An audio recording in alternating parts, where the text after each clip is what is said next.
What is up? It's Andy coming to you on a relatively exciting Thursday because we got 4 games, 4 NHL playoff games on the slate, and there aren't going to be too many more of these. This might be the last one. This might be the last 4-game slate of the season/playoffs. I'm also relatively excited because last night went pretty well. Wednesday night went pretty well, and that's always great coming into Thursday. If for no other reason than like you guys many times are just like a nagging girlfriend, unless every last thing goes your way, you're just gonna be, but what about this? Oh my God, you said this. Oh yeah, I know. But last night went all right, so maybe I get to have that extra sandwich today. We got a couple games to talk about here. Just give me something to chalk about. I got some chalk right out the fridge. Ham and cheese sandwich. How do you like it? The Colorado Avalanche versus the Dallas Stars. This is a 3-2 Stars lead. I believe the Avalanche have actually been the better team over the course of the series, lost 2 overtime games, and now they're at home facing elimination against this Dallas Stars team. But I got news for you. I picked the Avalanche to win this series. Many people picked the Avalanche to win the Stanley Cup. This would be a lot of busted brackets in the NHL if the Avalanche aren't able to pull through. I think they're going to win this game. I think the Colorado Avalanche at home, we saw them wax them in that last game at home. I don't know if it's necessarily going to be a waxing, but I don't think this series ends in 6 like it did last year against the Dallas Stars, because this is definitely a better Avalanche team than last year. A more balanced Avalanche team, an Avalanche team that's getting good goaltending. I'll be pretty surprised if they lose this game, so I feel pretty confident in saying that the Colorado Avalanche are going to force a Game 7. Not only do I think they're going to force a Game 7, I think they're going to take this series. So I'm picking Colorado to win this game and Game 7. But as far as Game 6 goes, obviously we're looking at a crusty -170. I mean, that's an expensive pizzeria. How much you got, buddy? $12? So I'm going to ask you to ask your pizzeria owner if he takes coupons. And then what? And what we're going to do is just give him the Makar coupon. Add COL Makar for a point.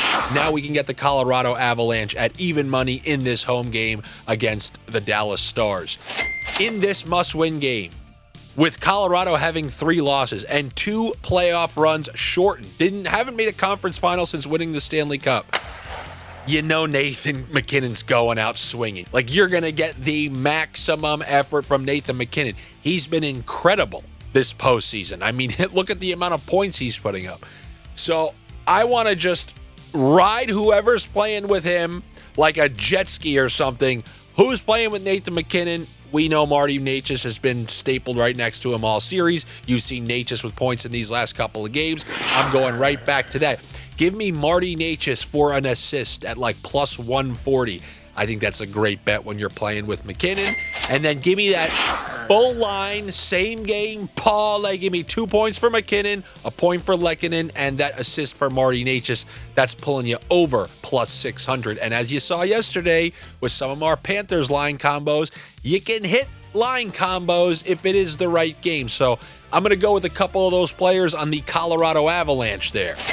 Then next up is a game where I'm straight up Michael Jackson eating that popcorn. Like, you know, anytime somebody in like a group, there's a group text and 2 people start fighting, and then that one other person just puts like Michael Jackson eating the popcorn, like he's looking forward to watching what's about to be said next. You can't just leave the theater every time you get an Instagram notification. I am immensely looking forward to this Leafs-Senators game. I know plenty of you up there in Canada. This means so much. I've been entrenched in things like that. I've seen the Yankees and the Mets in the World Series. So those intra-city things with so much on the line, including everything that's been going on with the Toronto Maple Leafs. And to that Mitch Marner defender, just watch that clip of him just getting thrown down by the goalie last game and then like complaining to the refs. The polar opposite of a Stanley Cup type of player. Or you want to talk about William Nylander not back-checking when the team is down 1-0. A mere 1 goal, doesn't back-check on a shorthanded 2-on-1, and there goes that game. The opposite of Stanley Cup buy-in. But they can still win this game, and I'm fascinated to see how they are going to handle it. All I know is if it's a Game 6 or a Game 7, it's something I've been patiently waiting for. I'm going to do whatever's necessary to get that under 6.5. You have a team coming off of a shutout. You know, I like playing teams after a shutout in terms of the unders. So we got Ottawa, pitched a shutout last game. These Toronto Stars, who really struggle to perform in elimination games, I want that under 6.5. I mean, we've been practicing at this. Find me the right guy to get that at a decent price.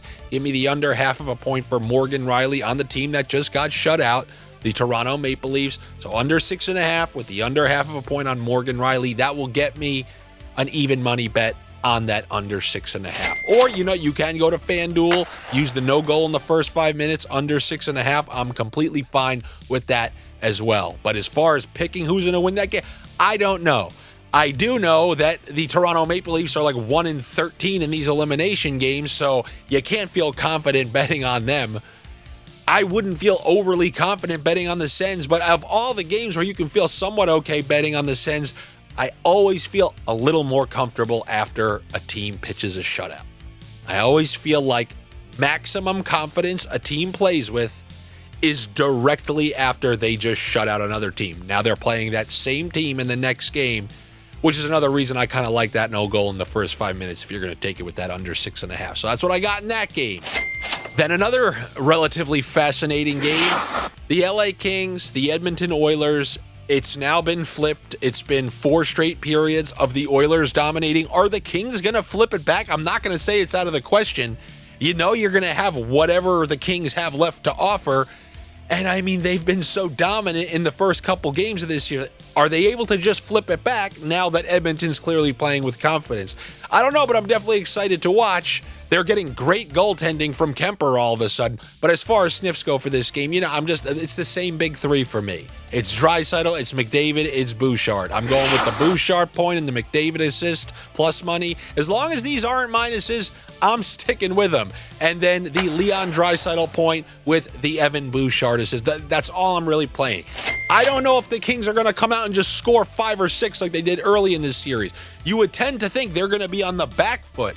They've been trying to defend for 4 straight periods now. They looked slow in the last game. They looked tired. Now they're right back to traveling to Edmonton.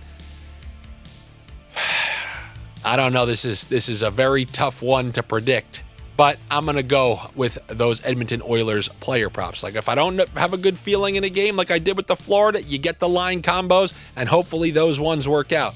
In the Minnesota game, I picked them to win the series. They were going to win this series, I think, as long as Nyquist did not go offside, but he did. So now they need to win this game at home to force a Game 7. And if you want a pizzeria donkey line of the day, they're like plus 140 at home. They've been in every single game in this series. I don't understand why they would be such a big underdog. I mean, they've won in Vegas. They had leads in both their home games. They waxed them in one of them. They essentially had a lead with a minute left and then had that overturned on the offside, so they were looking fine in the last game. This is obviously closer than the line suggests, or is that them tricking me into taking Minnesota? Well, look, I'm going to die on the Minnesota sword. I picked them. I truly feel like I was right. They should be up 3-2 in this series. They've played fantastic. I was kind of right about Vegas being a slightly worse version of last year's team and the team before that, so I guess I'm going to die on my sword here. I'm going to go with the Minnesota Wild money line, and that is what I have for you here on a Thursday. Good luck to you. Better luck to me. Make sure you're subscribed here to my YouTube channel for more of these videos and any sort of other videos. And who knows, you can get anything at any time. So the only way you'll know when these things come out, click the notifications. You want series previews in the next round? Let me know. Let me know if you want them. But if you really want to be near and dear to my heart, you can be one of the lone sponsors of the show by joining the Patreon over at patreon.com/AndyFrancis. You'll get stuff over there. You'll get some additional sniffs. You'll get Josh's baseball sniffs. You'll get the chat rooms where you can talk with these other parlay maniacs. So hopefully I will see you over there. If not, I will see you. If there's only one game tomorrow, I'm not doing a Friday. So hey, there you go. You want another reason to join the Patreon? If there's only one game, I'm not doing it on a Friday. So you can hop on that Patreon and I will put any sort of sniffs for that Friday game over there if there's only one. All right, guys, I will see you for the next round of NHL Sniffs. I think on Monday. Maybe there'll be a series preview Washington, Carolina. I don't know. Click the notifications to find out.